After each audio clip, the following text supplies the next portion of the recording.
이스라엘이 요셉에게 또 이르되 나는 죽으나 하나님이 너희와 함께 계시사 너희를 인도하여 너희 조상의 땅으로 돌아가게 하시려니와 함께 있습니다. 내가 내게 내 형제보다 생의 땅을 더 주었나니 이는 내가 내 칼과 활로 아모리 족속의 손에서 빼앗은 것입니다. 아멘. 네, 이는 내가 내 칼과 활로 아모리 족속의 손에서 빼앗은 것이니라 라는 제목으로 오늘 말씀 나누도록 하겠습니다. 지난주에 우리는 임종을 앞둔 야곱이 이스라엘이 자신을 찾아온 요셉에게 세 가지 말을 하는 것을 살펴보았습니다. 야곱이 그토록 예뻐했던 요셉을 애굽 땅에서 다시 만나서 17년을 같이 살고 이제 육신의 마지막을 앞둔 시점에 아버지 야곱이 요셉에게 세 가지 말을 했다는 거죠. 어떤 거였습니까? 하나는 요셉에게 자신의 지나온 삶을 반추하면서 사기꾼 야곱, 죄성 가득한 야곱, 죽은 야곱을 교회 이스라엘로 만드신 하나님 아버지의 전능하심에 대해서 말했고요. 또 하나는 어떤 거였습니까? 요셉의 아들 므낫세와 에브라임, 엄밀히 얘기하면 야곱의 손자인 므낫세와 에브라임을 이스라엘의 아들로 삼은 이야기를 했습니다. 굉장히 중요한 부분이죠. 야곱이 또 한 이야기는 어떤 거였습니까? 야곱이 이제 내 이야기를 할게 라고 하면서 정작 야곱이 자신의 이야기를 한 것이 아니라 누구의 이야기를 했어요? 부인 라헬의 이야기를 했습니다. 부인 라헬의 이야기가 어떤 이야기였어요? 부인 라헬이 12번째 아들 베냐민을 낳고 에브라길로 가는 여정에서 죽은 이야기를 했습니다. 이게 복음이라는 거죠. 죄성 가득한 인간 야곱이 죽고 이스라엘로 살아나는 이야기가 바로 라헬이 12번째 아들 베냐민을 낳고 죽는 이야기야. 우리가 사는 이야기는 우리가 죽는 이야기야. 우리가 죽는 이야기는 그리스도께서 우리 안에 사시는 이야기라는 복음의 이야기라는 것이죠. 얼마나 놀라운 이야기입니까? 이어서 오늘 말씀을 나누도록 하겠습니다. 이스라엘이 요셉의 아들들을 보고 이르되 이들은 누구냐? 자, 8절 말씀이에요. 이스라엘이 요셉의 아들들을 보고 말합니다. 누구냐는 것입니다. 자, 이 요셉의 아들들이 누구예요? 므낫세와 에브라임이죠. 8절과 10절 말씀을 보시면 지금 10절 말씀은 어떤 말씀입니까? 이스라엘의 눈이 나이로 말미암아 어두웠다고 이야기하죠. 그리고 8절 말씀을 보면 그러면 어떤 거예요? 이스라엘이 육신적으로 눈이 어두워서 식별하지 못한 상태입니다. 그죠? 8절과 10절 말씀을 통해서 우리는 지금 요셉의 아들들 므낫세와 에브라임을 보는 이스라엘은 정확히 그 바라보는 대상이 누구인지 대상의 식별이 가능하지 않은 상태임을 알게 되고요. 그렇다면 우리가 지난주에 살펴봤던 창세기 48장 1절로 8절까지의 내용 중에서 므낫세와 에브라임을 자신의 아들로 삼겠다라는 이 야곱의 유언은 지금 인간적인 의지가 개입된 상황이 아니라는 것을 우리가 알 수 있죠. 9절 말씀, 요셉이 그의 아버지에게 아뢰되 이는 하나님이 여기서 내게 주신 아들들이니이다. 아버지가 이르되 그들을 데리고 내 앞으로 나아오라. 내가 그들에게 축복하리라. 이들이 누구냐라고 묻는 아버지에게 대답합니다. 하나님께서 이 애굽이라는 세상에 내게 주신 아들입니다. 자, 내게 주신 아들 므낫세와 에브라임입니다 라는 것이죠. 이스라엘이 그 말을 듣자 자신에게로 데리고 오라고 하는 겁니다.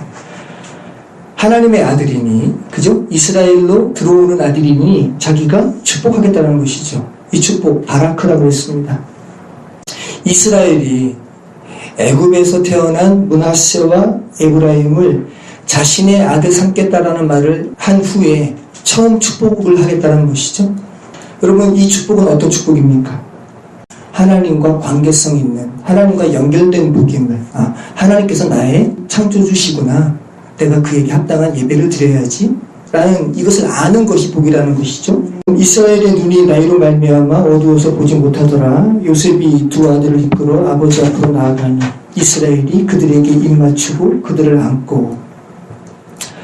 자, 이스라엘의 눈이 나이로 인하여 보지 못하였다고 창세기 기자가 말하고 있죠. 하나님께로 말미암은 어떤 복을 전함에 있어서, 이 바라크의 복을 전함에 있어서 성경 기자가 아버지의 육신적인 연약함, 특별히 그 육신적인 연약함은 어떤 겁니까? 눈이 어두워서 보지 못한다라는 기사를 등장시키고 있죠. 이게 어떤 의미를 우리에게 알려주고자 하는 창세기 기자의 의도가 있을까요? 성경 기자가 지금 이 부분을 언급하는 이유가 있을 거 아닙니까? 오늘 본문처럼 아버지가 아들에게 축복을 하는 장면에서 아버지의 눈이 어두웠던 이 장면이 또 어디 있었습니까? 지금 아버지가 되어서 바라크, 하나님의 복을 전해주는 이스라엘이 정작 자신이 아들의 입장에서 아버지 이삭에게 그저 장자권의 복을 받을 때 아버지 이삭의 눈이 어땠어요? 어두웠어요. 기억하세요, 여러분? 창세기 27장 1절 말씀이죠. 이렇게 기록하고 있잖아요. 이삭이 나이가 많아 눈이 어두워 잘 보지 못하더니 맏아들 에서를 불러 이르되 내 아들아 하매 그가 이르되 내가 여기 있나이다 하니, 그러면서 자기가 좋아하는 별미 만들어 오라 그러잖아요.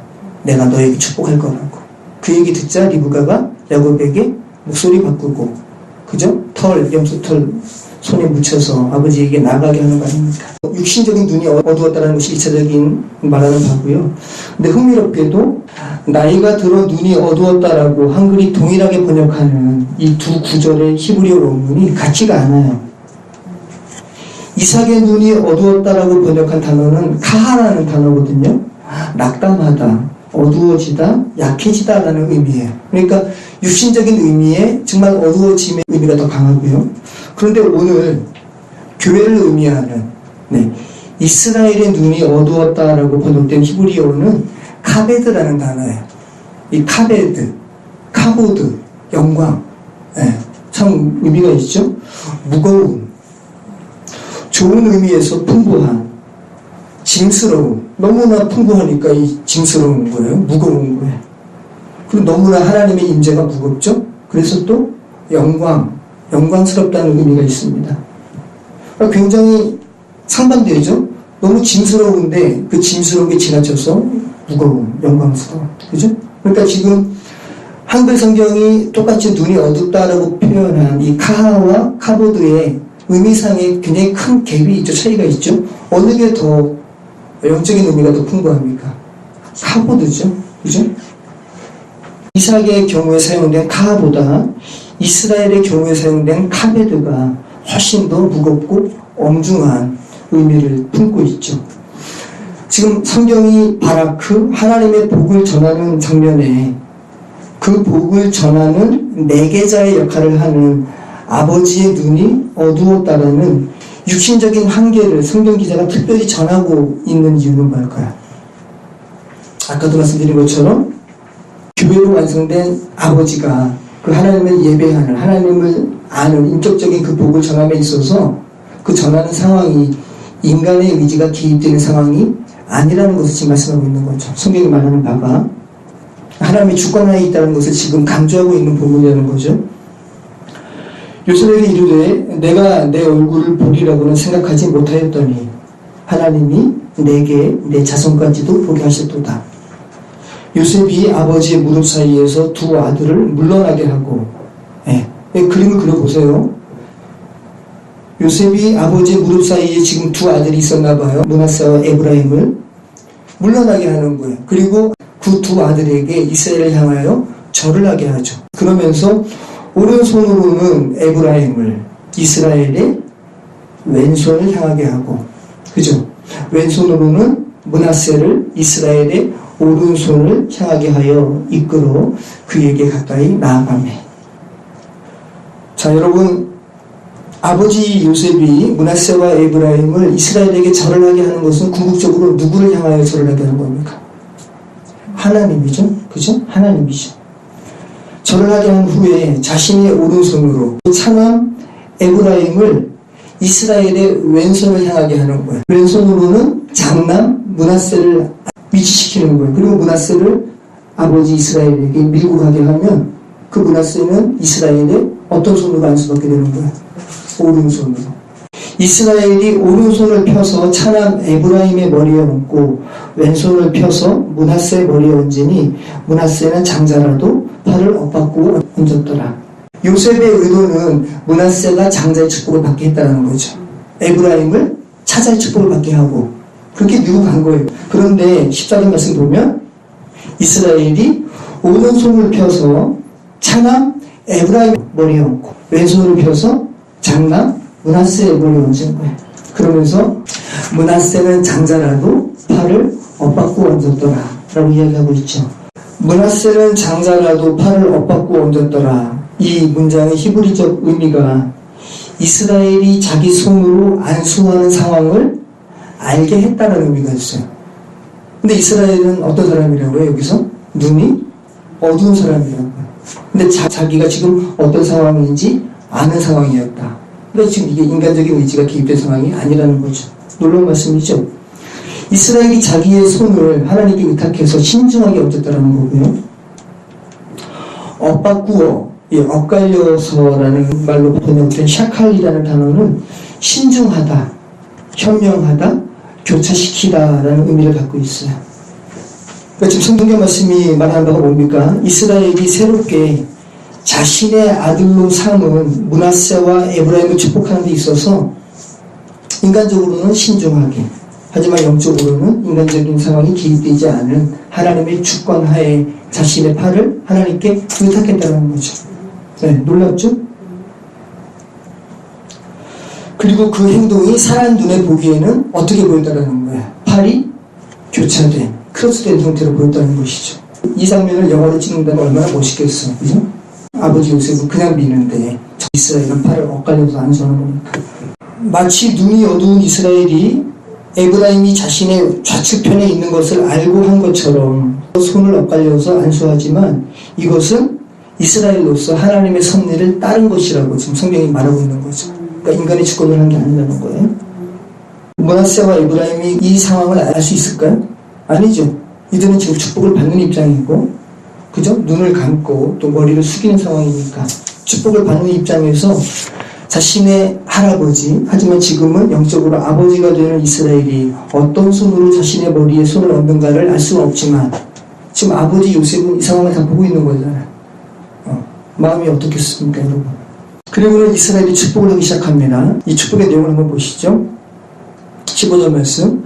그가 요셉을 위하여 축복하여 이르되 내 조부 아브라함과 아버지 이삭이 섬기던 하나님, 나의 출생으로부터 지금까지 나를 기르신 하나님, 나를 모든 환난에서 건지신 여호와의 사자께서 이 아이들에게 복을 주시오며 이들로 내 이름과 내 조상 아브라함과 이삭의 이름으로 칭하게 하시오며 이들이 세상에서 번식되게 하시기를 원하나이다. 네, 이스라엘의 축복이에요. 아브라함의 하나님, 이삭의 하나님을 언급하는 것은 뭐예요? 당시의 세상 사람들에게는 그 하나님이 누구신지 알지 못했습니다. 그죠? 근데 아브라함에게 하나님께서 계시하셨죠. 내가 하나님이야. 이삭에게 계시하셨고. 그러니까 죽어있는 이들에게는 감추어진 하나님, 숨겨진 하나님이지만 아브라함과 이삭에게는 현현하신 하나님, 나타나신 하나님이라는 거죠. 자신을 계시하신 하나님. 지금 세상 사람들은 하나님이 어떠한 하나님일까요? 하나님을 모르는 사람들에게는 숨어있는 하나님이죠. 그죠? 그래서 그들은 죽어있는 거예요. 하나님이 누구신지 모르니까. 그럼 여러분에게는 지금 하나님께서 정말 계시되셨어요? 어쩌면 지금도 하나님 잘 모르겠어요 라고 생각하시면서 여기 있을 수 있어요. 그죠? 근데 지금 야곱은, 이스라엘은 명확하게 이야기하는 거예요. 아브라함의 하나님, 이삭의 하나님, 아브라함에게 나타나신 하나님, 이삭에게 나타나신 하나님, 그리고 내게도 나타나신 하나님이라고 계시된 하나님에 대해서 말씀하고 있죠. 자신을 모든 환난에서 건지신 하나님이라고 할 때 이 건지셨다라는 말은 가알이라는 말이에요. 자, 가알은 구속하다라는 의미예요. 몸값을 지불하다라는 의미입니다. 속량하다라는 의미예요. 구속, 속량, 그리고 친족의 역할을 한다는 의미가 이 가알입니다. 그런데 오늘 본문에서 처음 사용되었어요. 이 복음을 설명하는 대표적인 말이 고엘이에요. 이 고엘이 가알에서 온 거예요. 예수 그리스도의 육적 조상인 보아스가 나오미의 며느리 룻을 아내로 삼을 때 이 가알 제도가 언급되는 거예요. 기억 물음으로 표현되었죠. 그러니까 자신의 친족인데 여러 가지 형편상 다 부지도 뺏기고 그렇게 됐어요. 그럴 때 가장 가까운 친족이 그 친족의 어려움을 무릅쓰고 자신이 대신 갚아주는 게 고혈제도예요. 그러니까 자신에게는 손해가 된단 말이죠. 그럼에도 불구하고 그 친족을 긍휼히 여겨서 자원하는 마음으로 그리고 능력이 있기 때문에 고혈제도를 기꺼이 수행한다는 말이죠. 보아스와 룻의 기사에서 룻의 시어머니가 나오미죠. 나오미와 더 가까운 친족이 있었단 말이죠. 근데 그 친족은 자신에게 재산에 손해가 되니까 나 기원 부르지 않겠다고 했거든요. 그 다음에 보아스가 기꺼이 자기가 기원 부른다고 하면서 룻을 아내로 삼는 거예요. 고혈을 수행할 수 있는 사람은 가장 가까운 친족이어야 하고요. 이 굉장한 복음이에요. 그리고 그 기업을 그 손해 볼 만한 것을 능히 상쇄시킬 만한 능력이 있어야 되는 거예요. 그리고 자원해야 돼요. 억지로 하면 안 돼요. 자, 여러분, 예수 그리스도께서 구원받는 저와 여러분에게 있어서 가장 가까운 친족이세요. 네. 이 고혈제도 생각해 보세요.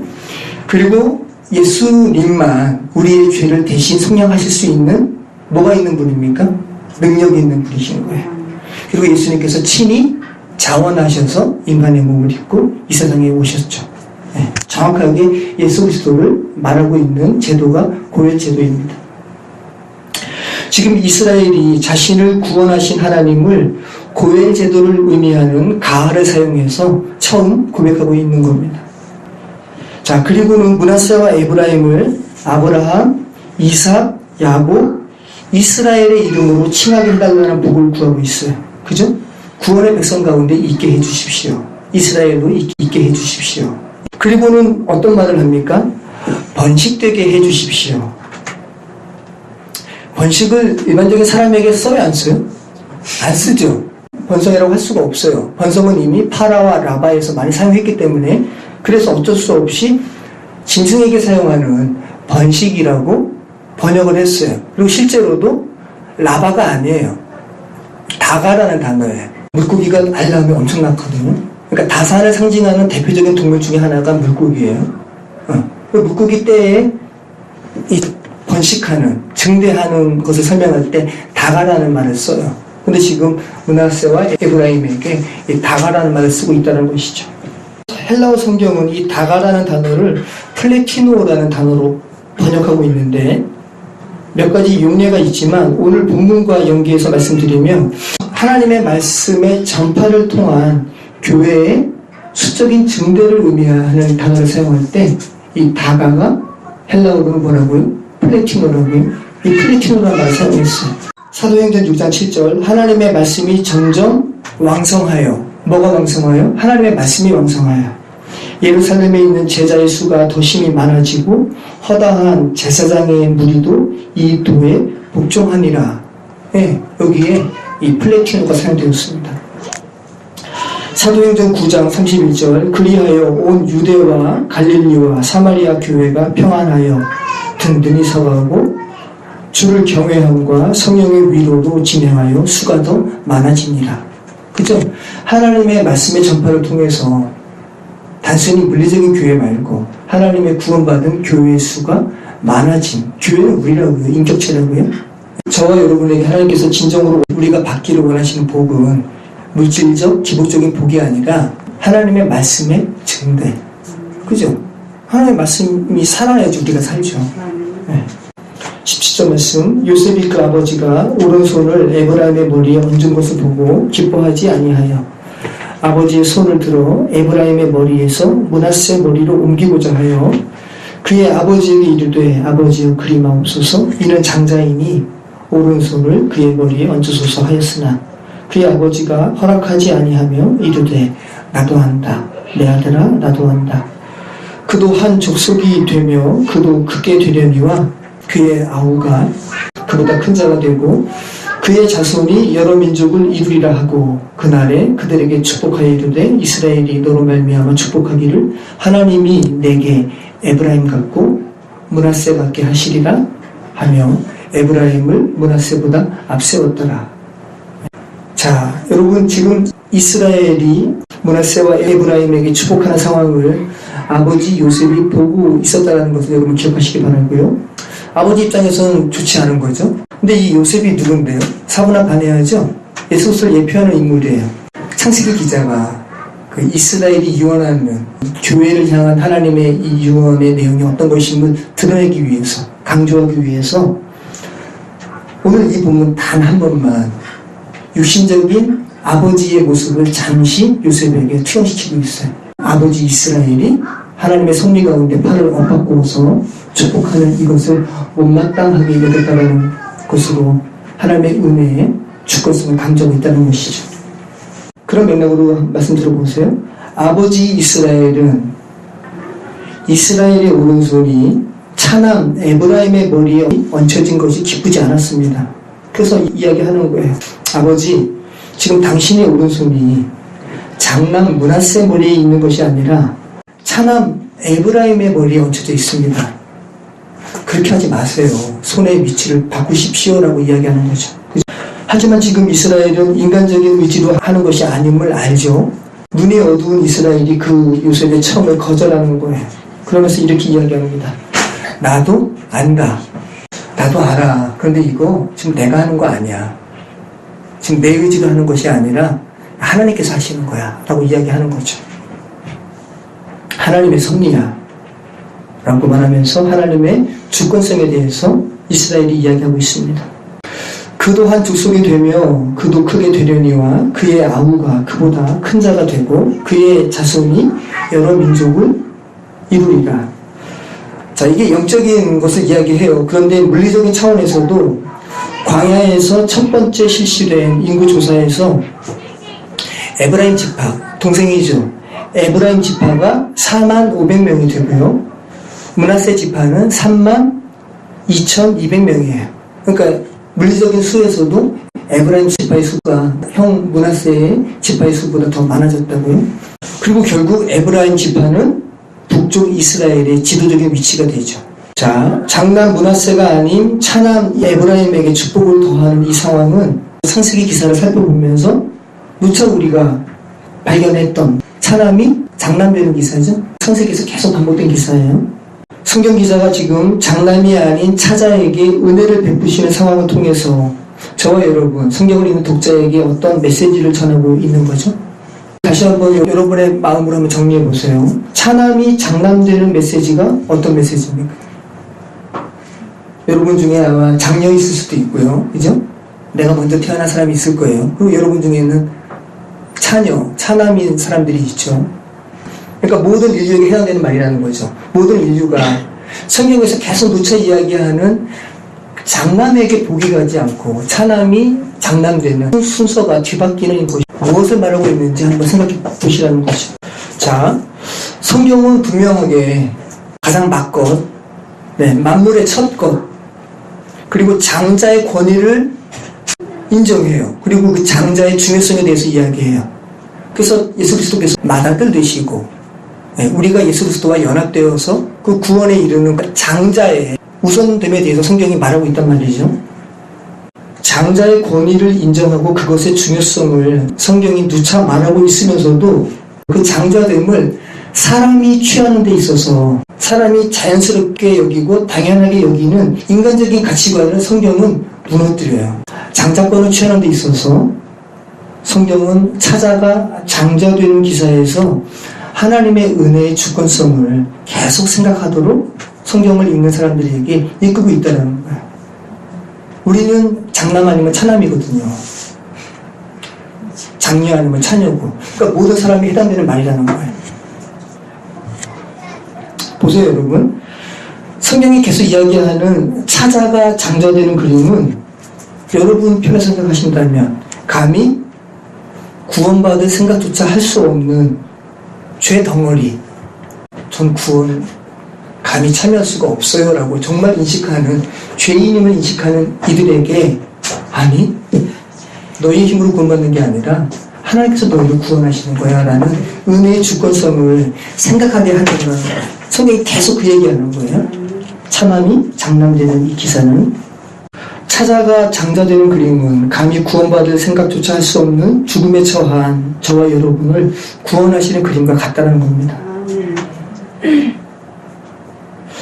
사람이 구원받는 것이 무엇을 의미하는지 인간이 가장 잘 알 수 있는, 조금만 생각한다면 인간이 가장 잘 알 수 있는 그림으로 장남이 아닌 차남이 장남의 복을 받는 그림으로 설명하고 있다는 것이죠.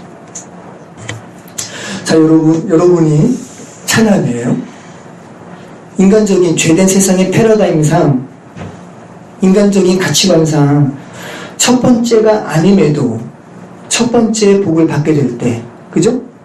내가 차남임에도 장남의 복을 받게 될 때 자연스럽게 드는 생각이 어떤 것일까요? 그렇게 살리심을 받았다라면, 그러니까 죄된 가운데 계속 있으면 나도 차남인데 그럼 장남 못지 않지라고 그냥 이렇게 당연하게 받는 그 교만한 생각이라면 교만한 사람이 아니죠. 근데 정말로 내가 차남인데, 내가 죄로 인해서 멸망받아 마땅한 존재인데 내가 어떻게 구원에 이르는 존재가 되었지라는 것을 인식할 때 여러분에게 가장 먼저 드는 생각이 뭐겠습니까? 내가 이런 상태에 있을 것이 아닌데, 나 저 사람들과 똑같은데 하나님의 은혜로구나. 내가 여기 있는 것이 하나님의 은혜구나. 그죠? 이 생각이 가장 먼저 들 거예요. 차자가 장자되는 것에 대해서 상세히 말씀 살피면서 계속 말씀드렸습니다. 여러분, 누가 장자로 태어나고 싶어서 태어나요? 그죠? 그럼 누구는 차녀로 태어나고 싶어서 태어납니까? 아니잖아요. 누구는 재벌로 태어나고 싶어서 태어나요? 누구는 못 가진 자로 태어나고 싶어서 태어납니까? 그런데 죄된 세상은, 재벌들은 소수만이 누릴 수 있는 이 조건으로 태어났단 말이죠. 감사해야죠. 근데 이것을 나눠주는 것이 아니라 이건 나만이 계속 누려야지. 이게 죄된 가치관을 갖고 있는 세상의 패러다임이란 말이죠. 소수만이 누릴 수 있는 여러 조건을 가지고 있는 장자로 표현되는 이들이 다수를 형성하고 있는 차자로 표현되는 이들을 지배하고 다스리는 것이 죄된 세상의 패러다임이라는 거예요. 그런데 오늘 본문과 성경이 증거하는 것은 성경은 그게 아니라는 거예요. 성경이 말하는 구원의 의미에서 장자권은, 그리고 단순하게 영적인 구원 말고도, 왜냐하면 우리는 육신을 가진 존재들이잖아요. 어떻게 미국에서는 동물들한테도 죽어도 남아서 썩잖아요. 통조림도, 그죠? 근데 아프리카에서는 굶어 죽고 균등하게 분배되지 않잖아요. 재산들이. 영적인 것뿐만 아니라 우리는 영혼, 육 다 합일되어서 우리가 생각해야 되는 것이죠. 오늘 본문과 성경이 지속적으로 증거하는 것은 구원의 의미에서 장자권은 세상적인 출생의 순서가 아니라는 거예요. 네. 시간적으로 먼저 태어났기 때문에 권리를 누리고, 시간적으로 두 번째 태어났기 때문에 애통해 할 수밖에 없는 죄된 세상의 패러다임을, 하나님의 사랑은 그거 아니야. 하나님의 사랑은 너희의 그 죄된 세상의 가치관을 뛰어넘는 거야. 무너뜨리는 거야. 이런 마음으로 계속 차자가 장자되는 이야기를 집어넣고 있다는 것이죠. 시간적으로 먼저 태어났기 때문에 권리를 누리고, 두 번째 태어났기 때문에 애통해야 할 수밖에 없는 죄된 세상의 패러다임을 하나님의 사랑은 그렇지 않아 라고 세상적인 조건과 순서에 매이지 않는 모두에게 미치는 하나님의 은혜로 뒤집어 버리는 것을 성경은 차자가 장자되는 이야기로 설명하고 있다는 것이죠. 하나님의 은혜, 하나님의 사랑은 누구에게만 국한되어서 미치는 사랑이 아니라 모두에게 미치는 사랑이라는 거예요. 성경은 계속 그 말씀합니다. 창세기 4장의 가인과 아벨의 기사에서부터, 그죠? 야곱과 에서의 기사에서, 또 유다가 다말에게서 낳은 베레스와 세라, 그죠? 세라가 장남이었어요. 그런데 이 다말의 태 속에서 베레스가 세라를 제치고 나왔잖아요. 그래서 그 산파가 너는 왜 터트리고 나오니? 너는 차남인데 왜 장남되니? 라는 의미에서 베레스, 파라스 라는 이름을 부여했단 말이죠. 그리고 오늘 므낫세가 아닌 에브라임이 장남되는 기사로 또 한 번 우리에게 메시지를 주고 있다는 말씀입니다. 성경은 계속해서 먼저 된 자가 나중되고 나중된 자가 먼저 됨을 이야기해요. 근데 이 이야기를 창세기 기자뿐만 아니라 구약의 기자뿐만 아니라 예수님께서 친히 말씀하세요. 굉장히 많이 말씀하세요.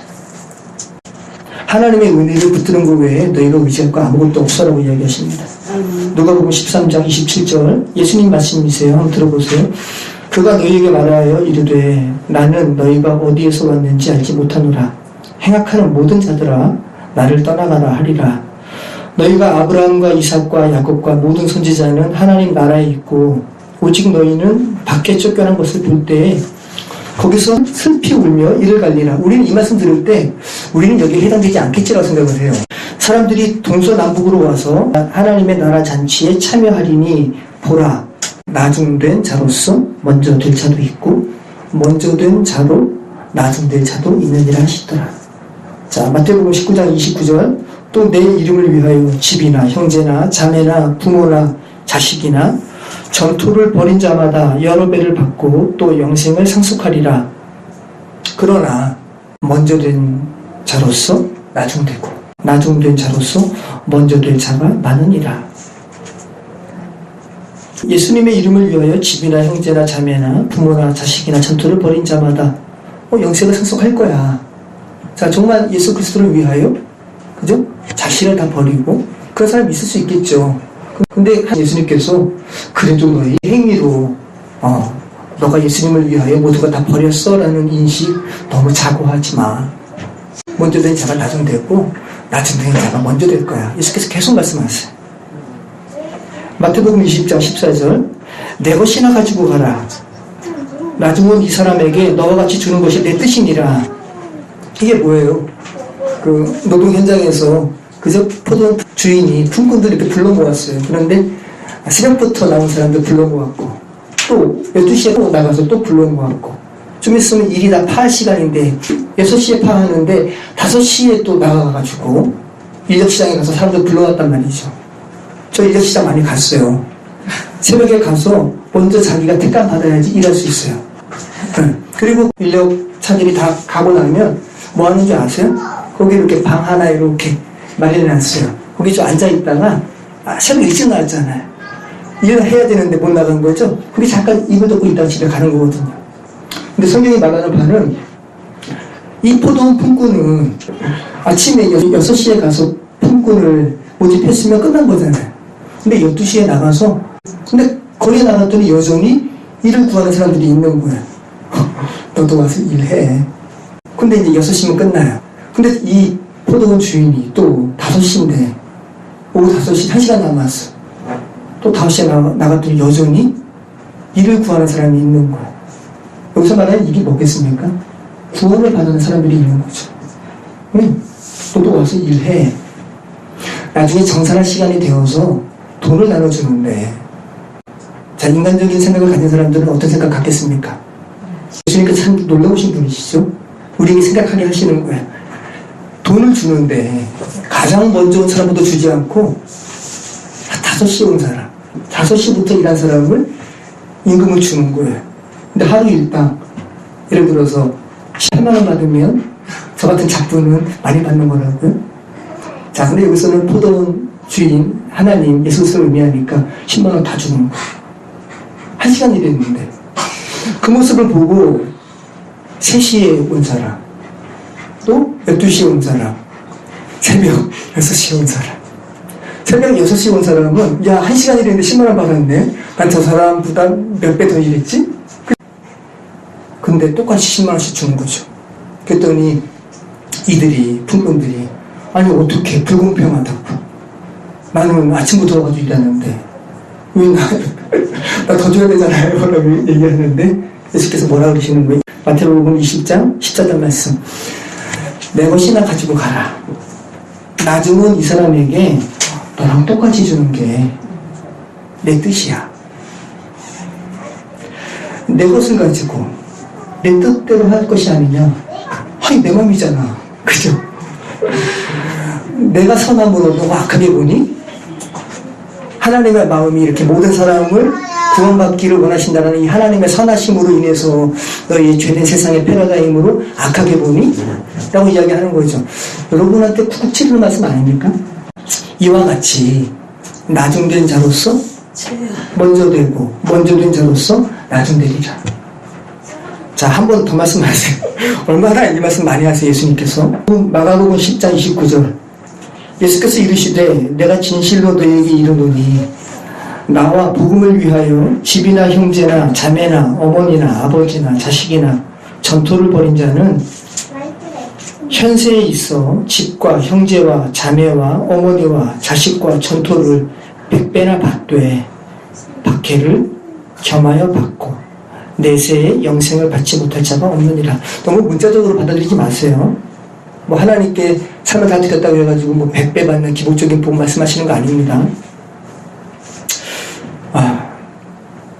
영생에 이르는 자일 수 있는 가능성이 많다고 말씀하시죠. 그러나 또 똑같이 말씀하시는 거예요. 먼저 된 자로서 나중되고 나중된 자로서 먼저 될 자가 많으니라. 예수께서 말씀하시는 게 뭡니까? 너희 구원을 너희 인간적인 가치관으로 선점했다고 너무 자고하지 마. 그리고 지금 여전히 하나님의 은혜에 대해서 모르는 것처럼 너희가 느껴지는 이들, 저들은 아니라고 너희 생각하지 마. 판단하지 마. 찾아가 장자되는 거야. 라고 말씀하고 있는 거죠. 너희가 할 바는 뭐라는 거예요? 겸손히 너희는 하나님의 은혜의 주권성에 그냥 머물러 있어. 너희가 먼저 난 됐죠? 저들은 아니죠? 라고 말할 것이 없다는 거죠. 그죠? 21절 말씀.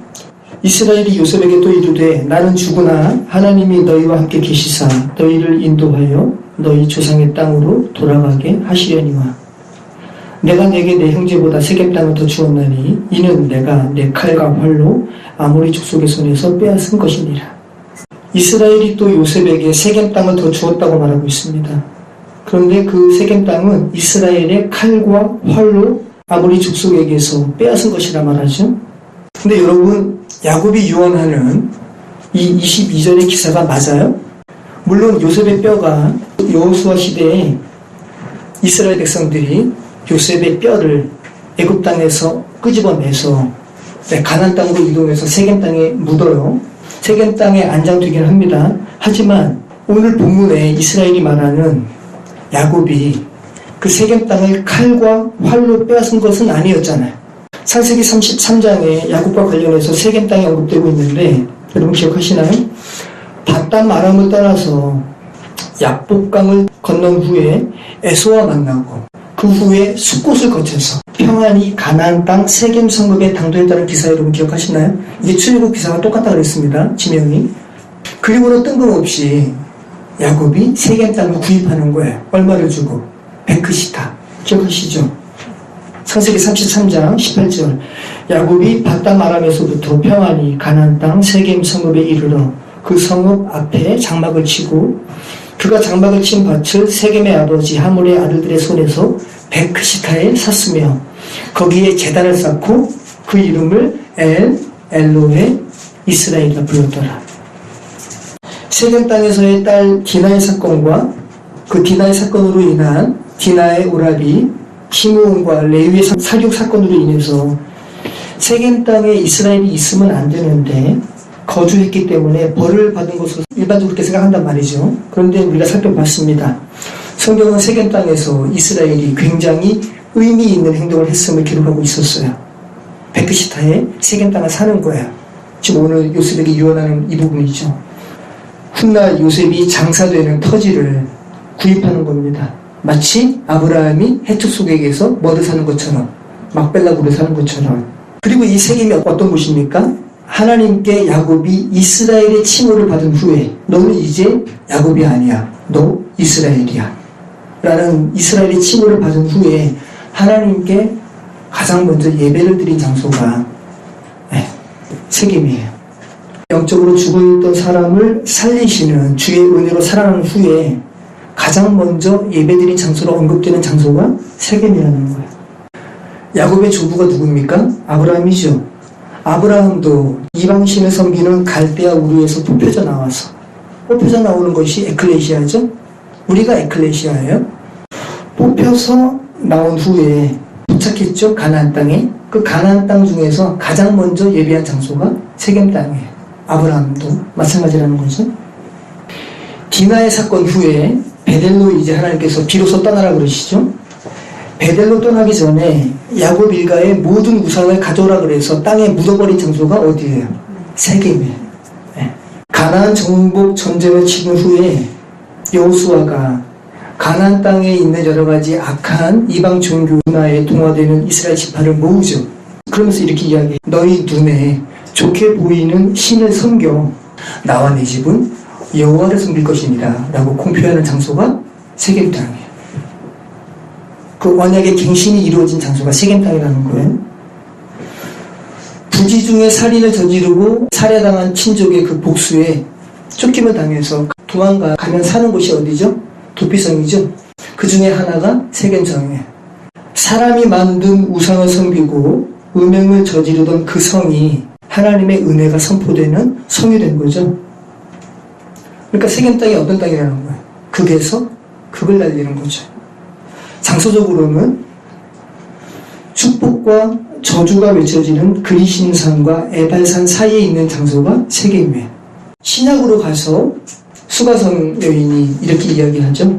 우리가 어디서 예배해야 됩니까? 우리는 이 그리심산에서 예배해야 된다고 하는데 유대인들은 예루살렘에 가서만 예배해야 된다고 이야기하네요 라고 했을 때 예수님께서 뭐라 그러세요? 여기도 말고 거기도 말고 오직 신령과 진정으로 하나님께 예배할지어다 라고 이야기하는 장소가 수가성 여인이죠. 수가가 세겜이에요. 구약의 세겜. 여러분 그건 감이 잡히시죠? 하나님을 예배하거나 아니면 우상을 숭배하게 되는 극단적인 장소가 뭐라는 겁니까? 세겜성이라는 거죠. 그럼 여러분이 살고 있는 이 수유리도 세겜이죠? 여러분이 죄악 가운데 살아왔었죠? 그럼 죄악의 성읍 세겜이었고요. 지금 하나님의 은혜로 그리스도 안으로 들어오셨다면 도피성 세겜이 된 거죠. 그러니까 지난주에 우리가 살펴봤던 루스가 아무 의미, 그러니까 아몬드라는 아무 불명확한 의미의 루스 땅이 야곱이 하나님께서 나와 항상 함께 하셨네요. 하나님께서 어떤 특정한 장소에서만 계신 것이 아니군요. 그 깨달은 장소가 바로 루스였죠. 그래서 그 루스를 뭘로 바꿔요? 베델로, 하나님의 집으로. 그러니까 루스가 베델로 바뀌는 것이나 세겜이 의미하는 바랑 똑같은 거죠. 이미와 아직과도 같은 거죠. 그죠? 영적으로 첨예한 대립이 이루어지는 장소가 세겜이에요.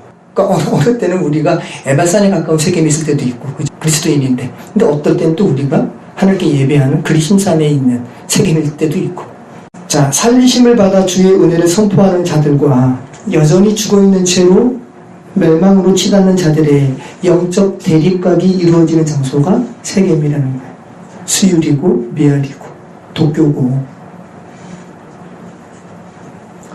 근데 이 땅을 누구에게 준다고 지금 이스라엘이 이야기합니까? 요셉에게 준다고 이야기하잖아요. 온세상의 구원자. 의미 자체가 사분학 바네아, 예수 그리스도를 의미하는 인물이죠. 자, 이 세상은 누구의 관할 하에 있어야 됩니까? 당연히 예수 그리스도 안에 있어야죠. 그래야 이 세상에 사는 사람들이 살죠. 예수께 돌아가야 되는 것이죠. 자, 22절. 내가 내 형제보다 세겜 땅을 더 주었나니 이는 내가 내 칼과 활로 아모리 족속의 손에서 빼앗은 것이니라. 자, 한 가지 더 살필 내용이 있습니다. 이 세겜 땅을 야곱이 이스라엘이 칼과 활로 아모리 족속의 손에서 빼앗았다고 말하고 있어요. 근데 우리가 살펴봤지만 빼앗은 것이 아니라 야곱이 베크시타를 주고 세겜 하몰의 자손에게서 샀어요. 그런데 왜 성경 기자는 이스라엘의 입술을 빌어서 칼과 활로 빼앗았다고 또 과거형으로 완료형으로 말하고 있을까요? 칼과 활이 의미하는 바는 뭡니까? 전쟁이죠? 전쟁이에요. 여러분에게 밀착되어 있는 이 세겜의 우상의 습성들, 그죠? 이 우상의 이런 가치관들, 죄된 세상의 패러다임을 제거하는 것은 뭐와 같다라는 거죠? 전쟁과 같다는 거예요. 그렇게 쉽게 이루어지는 거 아니라는 거예요. 누구의 손에서? 아모리 족속의 손에서. 자, 세겜 족속이라고 말하지 않고 또 아모리 족속이라고 이야기하죠. 가나안 땅에 하나님께서 다 멸절해야 돼 라고 말하는 족속이 몇 족속이 있었습니까? 7족속이 있었잖아요. 그러니까 물리적인 7족속 다 죽이라는 뜻이 아니라 영적으로 이야기하는 바를 생각해 보세요. 완전히 멸절하라는 거예요. 곰팡이 그대로 있으면 번지니까 완전히 멸절해야 돼 라는 의미에서 7족속이죠. 그 7족속의 이름이 뭐예요? 아모리 족속, 브리스 족속, 가나안 족속, 헷 족속, 기르가스 족속, 히위 족속, 여부수 족속, 이렇게 7족속이 있단 말이죠. 완전히 멸절해야 되는 족속이라는 거예요. 문자적으로 보지 마시고 종족을 다 죽이라는 말씀이 아닙니다. 역사적으로 여호수아가 이끄는 이스라엘 사람들이 7족속 다 멸하지 못했습니다. 그리고 멸하지 않았기도 해요. 않았어요. 인간의 죄성이 있단 말이죠. 열왕기상 9장 20절로 21절. 이스라엘 자손이 아닌 아모리 사람과 헷 사람과 브리스 사람과 히위 사람과 여부수 사람 중 남아있는 모든 사람. 열왕기상 말씀이에요. 이스라엘의 역대 왕의 기사에서 여전히 있단 말이죠. 멸절하라고 한 족속들이 남아있다는 거예요. 곧 이스라엘 자손이 다 멸하지 못함으로 그 땅에 남아있는 그들의 자손들을 솔로몬이 노예로 역군을 삼아 오늘날까지 이르렀으되 라고 이야기하고 있단 말이죠. 자, 여러분 무슨 말입니까? 지금 이스라엘이 하나님의 아들들에게, 저와 여러분에게, 그리스도인들에게 반드시 일어나야 할 영적인 현실을 과거형으로 이미 이루어진 것처럼 말씀하고 있다는 거예요. 여기서 이 취하다, 요셉에게 이야기하는 취하다, 소유하다라는 말은 라카우라는 말이에요. 이미 완료되었음을 말하고 있습니다. 이 세겜 땅은 누구에게 벌써 줬다라는 거죠. 그러니까 누구에게 줬다라는 거예요. 예수를 예표하는 사브나 바네에게, 요셉에게 줬다라고 이야기하죠. 그죠? 내가 내게 내 형제보다 세겜 땅을 더 주었나니 요셉에게 이야기하고 있단 말이죠. 자, 이 세겜 땅이 요셉 온 세상의 구원자 사브나 바네아의 소유가 됐어 라고 이야기하는 겁니다. 저와 여러분에게 말씀하시는 거예요. 여러분들의 영적인 현실은 이미 하나님께서 그거 취해서 여러분이 거기에 놓여진 상태입니다 라고 이야기하죠. 왜? 우리가 예수 그리스도 안에 있으면 예수 그리스도께서 이미 완료하신 거니까. 자, 여러분 그러면 가나안의 7족속 제가 말씀드렸는데 가나안 족속이라는 대표적인 가나안 이름을 그 자체로 드러내고 있는 족속이 있음에도 불구하고 왜 가나안 족속의 7족속 멸해야 돼? 라고 하면서 아모리 족속, 또 이스라엘은 왜 또 아모리 족속을 또 언급하고 있을까? 성경은 종종 멸절해야 되는 가나안 땅에 있는 족속들을 통칭해서 아모리 족속으로 통칭하는 경우가 많아요.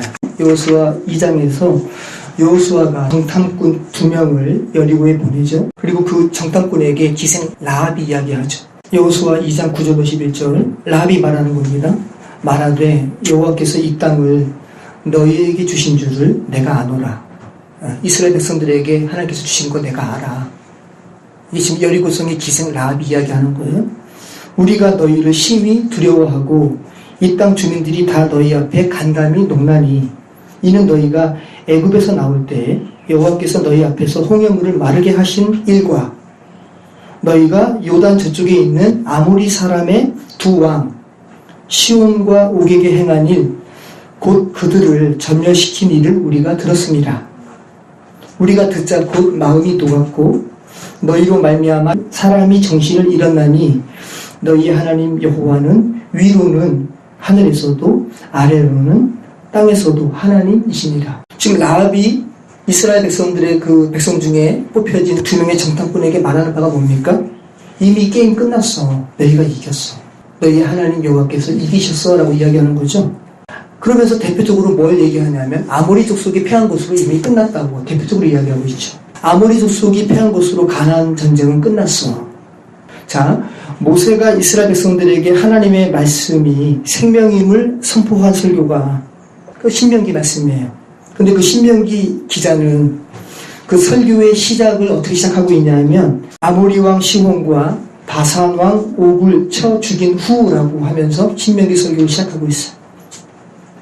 신명기 1장 1절로 6절 40째 해 11째 달 그 달 첫째 날에 모세가 이스라엘 자손에게 여호와께서 그들을 위하여 자기에게 주신 명령을 다 알렸으나 그때는 모세가 헤스본에 거주하는 아모리 왕 시혼을 쳐 죽이고 에드레이에서 아스다롯에 거주하는 바산 왕 옥을 쳐 죽인 후라. 자, 여러분, 아모리가 무엇이길래 성도의 영적 현실에 있어서 반드시 제거되어야 하는 족속의 대표격으로 계속 창세기 기자가 말하고 있을까요? 아모리의 어원은 말하는 거예요. 말하는 거. 선언하는 거. 확언하는 거. 이 아마르에서 온 말이 아모리예요. 성경에서 일반적으로 하나님도 말씀하시고 사람이 말한다라는 말로 많이 번역된 단어가 아마르예요. 하나님도 말씀하시죠. 저와 여러분께도 말씀하시고 사람도 말하죠. 자, 그러면 여러분 한번 생각해 보시죠. 세상에서 성경 말고도 한번 여러분이 한번 겸손하게 한번 생각해 보세요. 이 세상에서 가장 먼저 말한 존재가 누구일까요? 기독교인이 아니더라도 겸손하게 한번 말한다면 이 세상에서 가장 먼저 말한 존재가 누구일까요? 사람일까요? 하나님일까요? 하나님이겠죠? 그죠? 네.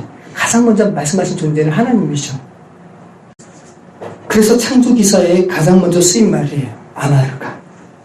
누누이 말씀드리지만 어떤 단어가 성경에 가장 먼저 쓰인 것은 굉장히 중요하다 말씀드렸습니다. 그 단어가 가장 먼저 사용된 그 상황이 그 단어의 의미를 설명하고 있는 것이기 때문에 그래요. 창세기 1장 3절에서 아마르가 가장 먼저 쓰였어요. 어떤 말씀이겠습니까? 하나님이 이르시되 빛이 있으라 하시니 빛이 있었고. 자, 창세기 1장 6절 하나님이 이르시되 물 가운데 궁창이 있어 물과 물로 남이라 하시고. 창세기 1장 9절 하나님이 이르시되 천하의 물이 한 곳으로 모이고 묵이 드러나라 하시니 그대로 되니라. 창세기 1장에서 3장 말씀을 안 보신 분들은 이게 어떤 말씀인지 몰라요. 자, 여러분, 하나님께서 계속 창조하세요. 하나님께서 말씀하시면 있어지는 것이 창조의 기사입니다. 그죠? 하나님께서 말씀하시면 성취되는 것이 아마르예요. 구원의 기사는 창조의 기사라 말씀드렸습니다. 하나님께서 어둠 가운데 죽어있는 여러분에게 빛이 있으라 말씀하세요. 그러면 그 빛은 여러분에게 있어지는 거죠. 이게 바로 아마르예요. 죽어있는 영혼에게 하나님의 빛이 있으라 말씀하신 그 말씀이 들려지면 그 영혼은 살아나는 겁니다. 자, 그리고 그 살아난 존재들에게 하나님께서 생육하고 번성하라라고 아마르 하시는 거예요. 말씀하시는 거예요. 자, 생육과 번성은 구원받은 사람들의 영적인 현실이라고 말씀드렸습니다. 지금 제가 아마르와 관련해서 말씀 나누고 있습니다. 그러면 창조기사에서 하나님께서 말씀하시면 성취되는 이 아마르라는 단어가 왜 하나님의 아들로 완성되는 과정 가운데 반드시 멸절되어야만 하는 7 족속을 대표하는 족속의 이름이 되었을까?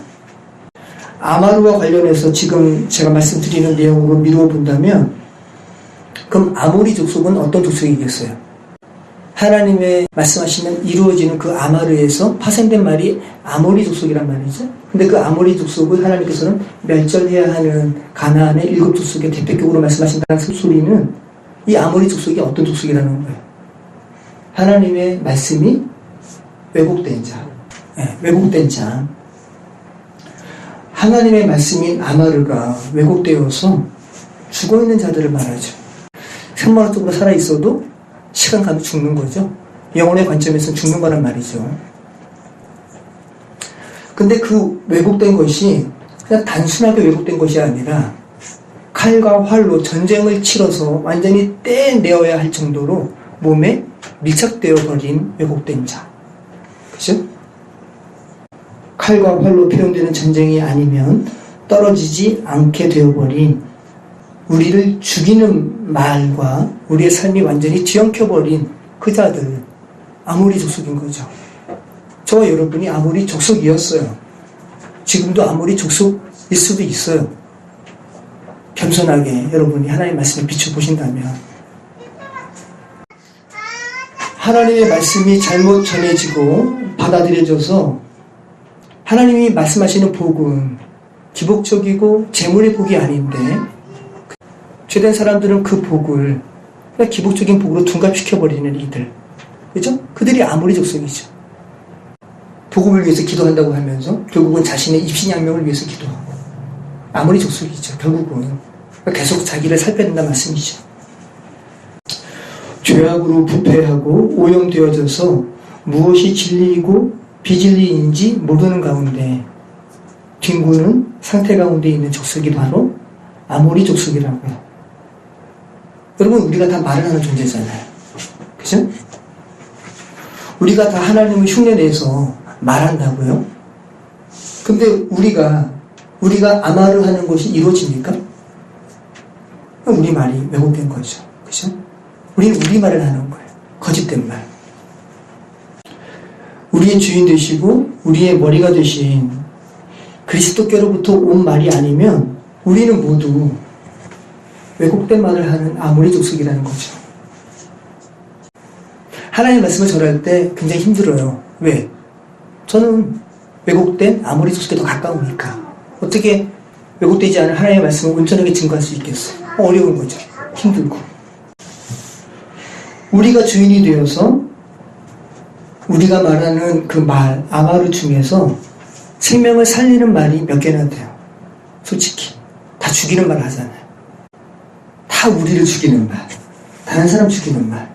겸손하게 여러분 고백하시죠. 죄된 인생은 하나님의 말씀을 왜곡해요. 근데 말은 뭐의 표출입니까? 말은 정신의 표출이거든요. 죄된 인생의 정신과 말은 다 왜곡되어 있죠. 며칠 전에 페이스북 보니까 최근에 성담론에 대해서 어떤 사람이 기사가 나왔는데 그 페북에 올렸어. 근데 그 페북에 공유한 사람이 뭐라 썼냐면 세상이 미쳐간다고 댓글들 좀 보라고 하면서 공유해서 올렸는데 그 댓글을 보면 성과 관련된 그 사람들의 댓글을 보면 세상이 미쳐가는 게 맞아요. 미친 게 맞아요. 그때 그 배터리가 방전되는 것이 그거라 그랬잖아요. 우리가 미친 세상에서 살고 있죠. 미친 게 맞다고. 그죠? 우리 미쳤어요. 죄된 인생의 정신과 말은 왜곡되어 있습니다. 그래서 창세기 기자가 이스라엘 야곱의 유언을 통해서 성도의 신앙의 여정에는 반드시 하나님의 말씀의 왜곡이 극복되어야 함을 강조하고 있는 거죠. 요셉에게 말하는 거예요. 그죠? 멸절해야 된다고 말하는 거죠. 성도의 신앙의 여정에는 하나님의 말씀의 왜곡의 극복이 반드시 수반되어야 함을 말하고 있다는 것입니다. 여러분, 정말로 하나님의 은혜로 살아난 사람들은 하나님의 말씀 아마르를 인간의 잣대로, 죄된 인간의 잣대와 가치체계로 변질시키지 않아요. 그런데 죽어있는 자들은 하나님의 이 말씀하신 아마르를 자신의 가치체계로 왜곡시켜요. 그들이 아모리 족속입니다. 자, 가나안을 향한 첫 정탐꾼의 반응이 하나님의 말씀에 대한 왜곡에 관한 부분이 언급되어 있음은 우연이 아닐 거예요. 가나안 땅에 12명의 정탐꾼을 보냈잖아요. 10명은 다 하나님의 말씀을 왜곡했잖아요. 하나님께서는 저들 너희에게 줄 거야 라고 했는데 그들은 가나안 땅의 그 문화들을 보고 기골이 장대한 사람들을 보고 하나님의 말씀을 왜곡했어요. 그들이 보기에 우리는 메뚜기 같다고.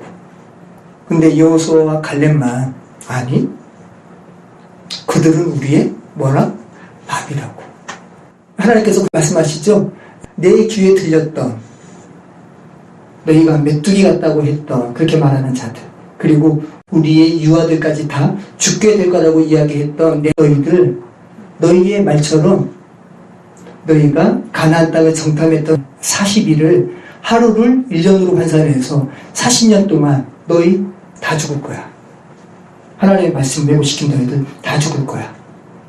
그리고 너희가 죽을 거라고 이야기했던 유아들, 그들이 가나안 땅에 들어가게 될 거야. 하나님의 말씀에 대한 왜곡에 대한 부분을 이렇게 성경이 강조하고 있다는 것이죠. 예수 그리스도와 연합된 사람들, 하나님과 하나가 된 사람들은 하나님의 말씀이 그대로 이루어지는 사람들이에요. 이것이 굉장히 중요합니다. 하나님의 말씀이 왜곡되어 있지 않고 마음속에 간직되지 못하면 다 죽기 때문에 그래요. 조금 아까 가나안 땅에 40년 환산해서 다 죽은 사람들처럼 그대로 왜곡되어 있었거든요. 여호수아와 갈렙 외에는. 하나님의 말씀이 죽어서 왜곡된 이들이 광야 40년 가운데 다 죽었다라는 거 여러분 기억하시기 바랍니다. 하나님의 말씀 아마르를 왜곡되이 전하지 않은 여호수아와 갈렙만 그리고 유아들만 장성한 성인들이 되어서 가나안 땅에 입성했어요. 모쪼로 하나님의 말씀이 왜곡된 이 세상에서 오늘 본문에 이스라엘이 고백하는 칼과 활로 아모리 사람의 땅에서 빼앗았다라는 이 완료형의 말씀이 저와 여러분의 삶에 이루어지는 그런 인생이 되기를 축원합니다. 기도하겠습니다. 여호와 하나님, 우리로 하여금 하나님의 은혜의 주권성 가운데 겸손히 있는 거하는 자 되게 하여 주시옵소서. 우리 스스로 자고해서 우리가 구원을 이루었다라고 스스로 자고할 것도 없고 또 죽어있는 이들을 향해서 저들은 아니라고 또 그렇게 폄하할 것이 없음을 고백합니다. 하나님의 은혜 가운데 하나님의 말씀을 왜곡되이 받아들이지 않고 또 전하지 않는 우리의 인생 되게 하여 주시옵소서. 예수 그리스도 이름으로 기도합니다. 아멘.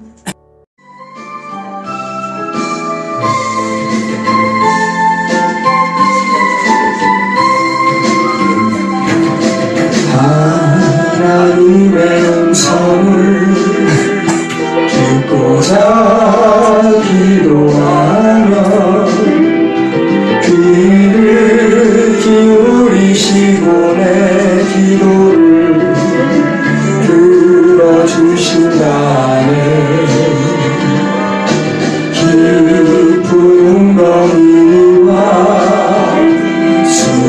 수렁에서 끌어주시고 나의 발을 반석 위에 세우시사 나를 튼튼히 하셨네. 새 노래로 부르자 하나님께 올릴 찬송을 새 노래로 부르자 하나님 사랑을 주를 의지하고 교만하지 않으며 거짓에 치우치지 아니하면 복이 있으리라. 여호와 나의 주는 크신 권능의 구주라.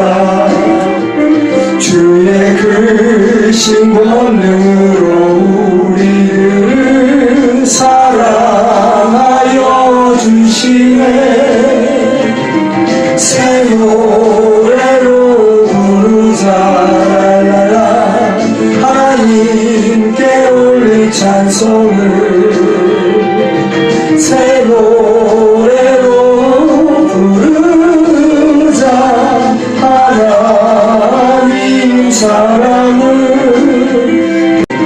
새 노래로 부르자 하나님께 올릴 찬송을 새 노래로 부르자 하나님 사랑을